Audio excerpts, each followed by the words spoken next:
to the channel. Today, we're diving into some exciting new tech updates.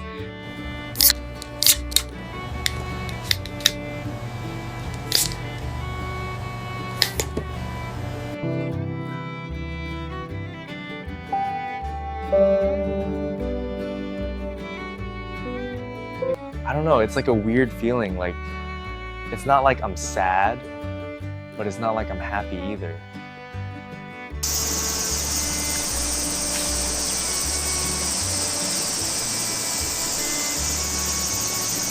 I'm giving my ducks and chickens some food.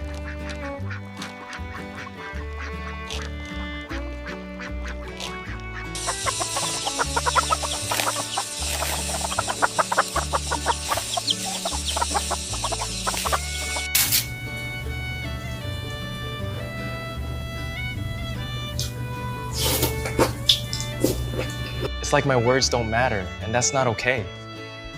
I hear you, and I want to understand. Let's talk about it. I'm sorry.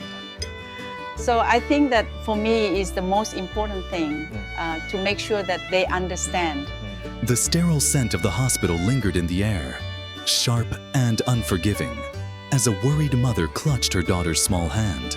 The little girl's eyes were wide, her cheeks flushed with the fever that had haunted their nights. Each step down the polished corridor echoed her mother's heartbeat, a rhythm of fear and fierce determination. Outside, the world was bright and alive, but in here, time felt heavy, suspended between hope and dread.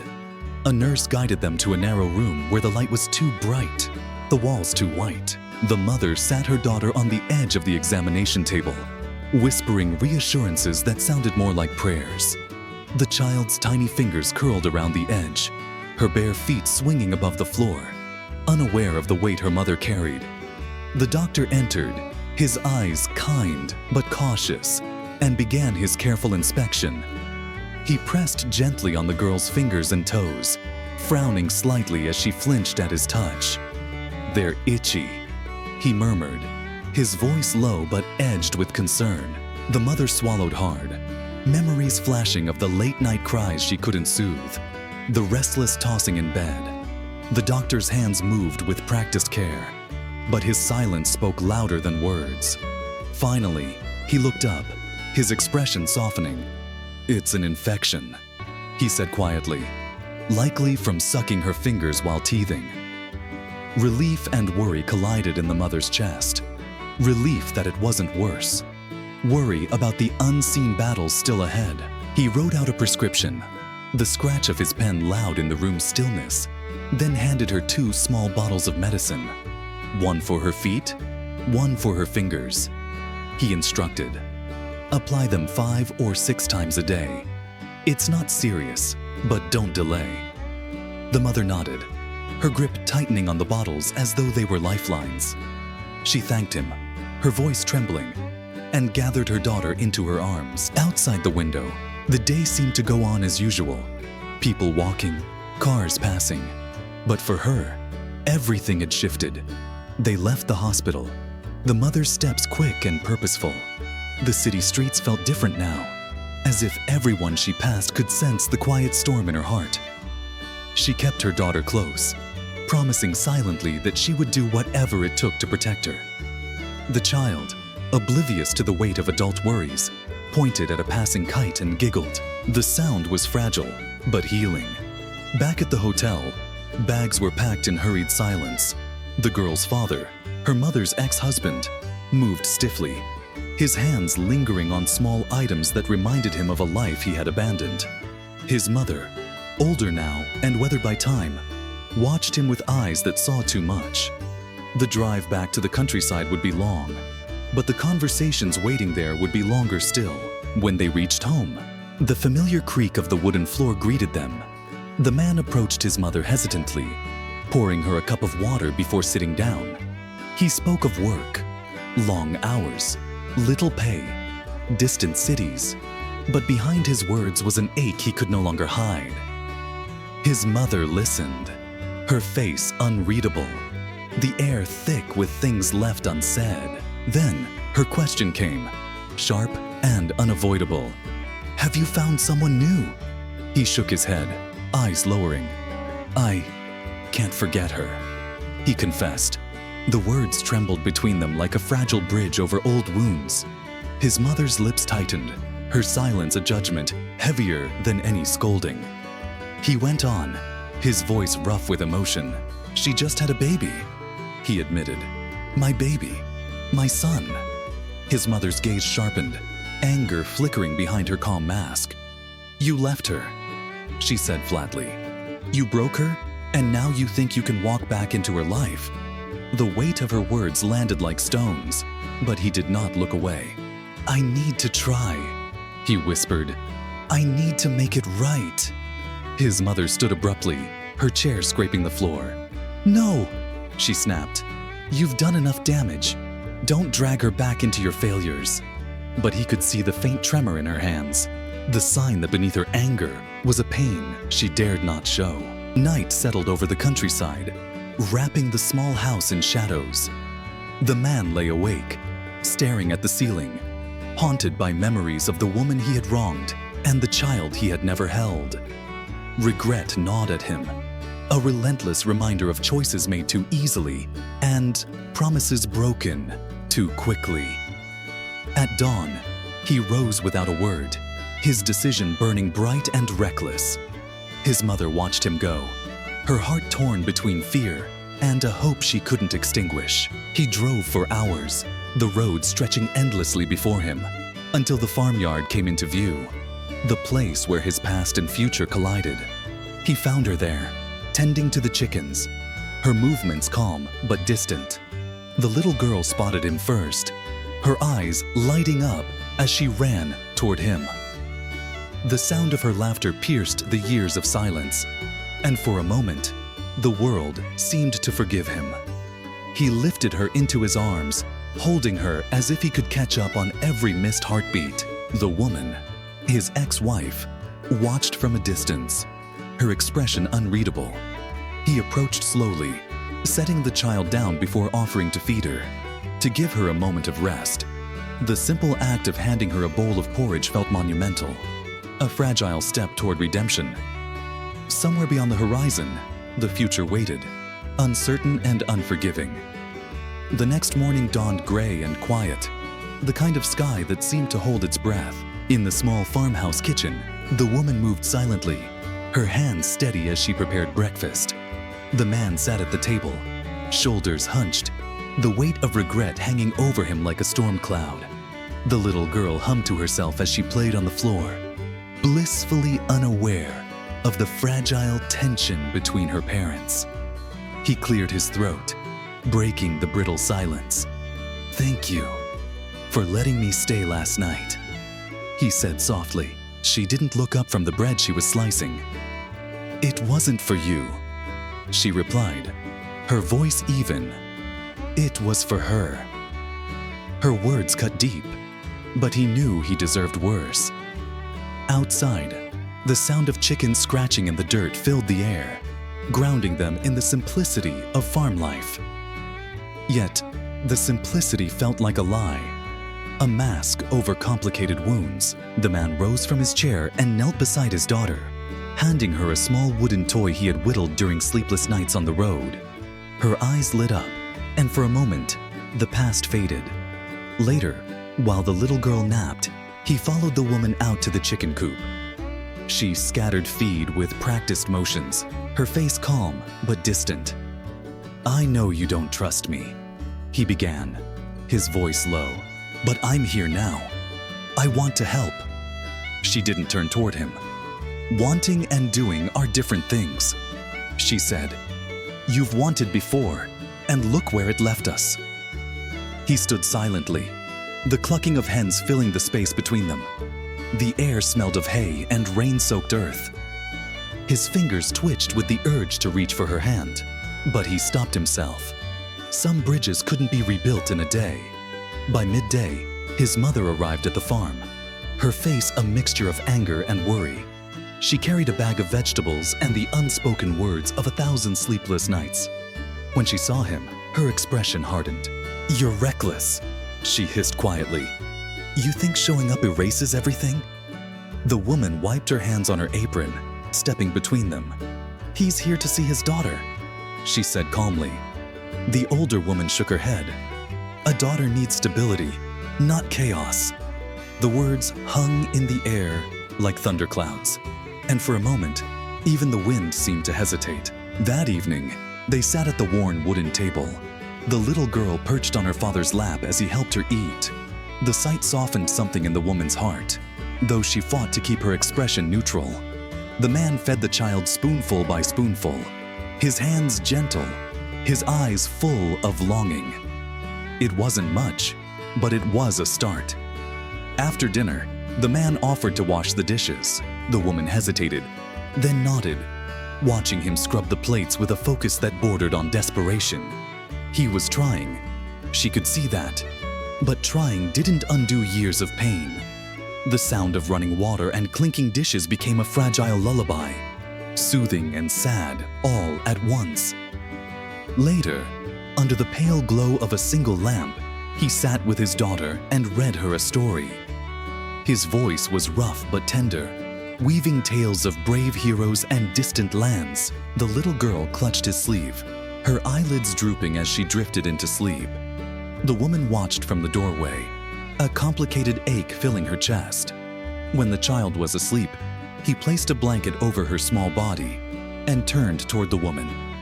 "I'll be here," he said quietly.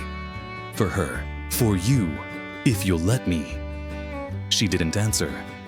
Instead, she stepped past him, her scent brushing his shoulder like a memory. The night outside was vast and silent, stars scattered like secrets across the sky. The man stepped onto the porch, the cool air biting his skin. He could hear the faint rustle of the trees, the distant hoot of an owl, a reminder that the world moved on, whether hearts healed or not. In her room, the woman lay awake, staring at the ceiling. Part of her wanted to believe him, to reach for the life they'd once shared. But another part warned her of heartbreak's sharp teeth. She had rebuilt herself once. She wasn't sure she could survive breaking again. Down the hall, his mother sat awake too, her hands clasped tightly in her lap.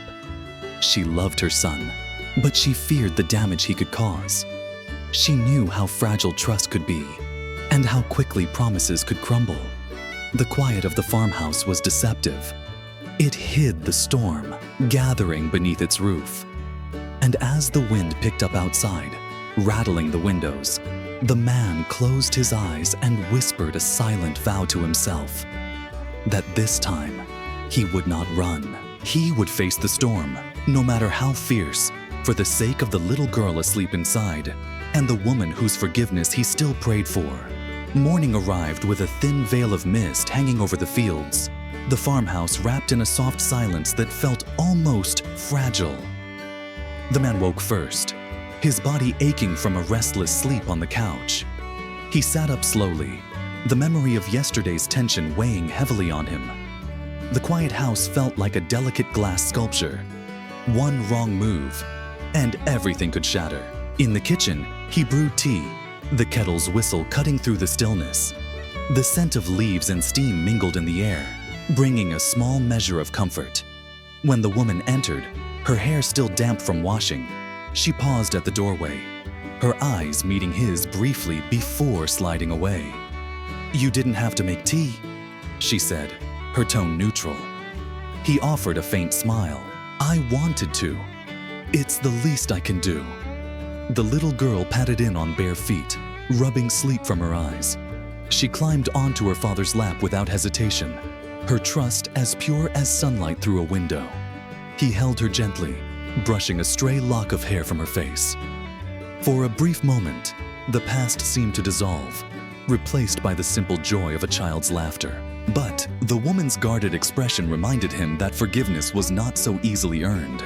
After breakfast, he offered to repair the chicken coop, a task long overdue.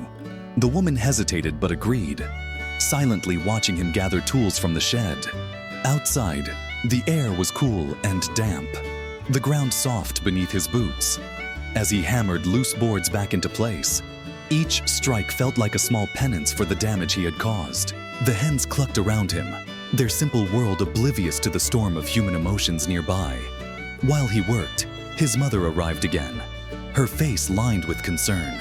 She watched him from the edge of the yard, her arms folded tightly across her chest.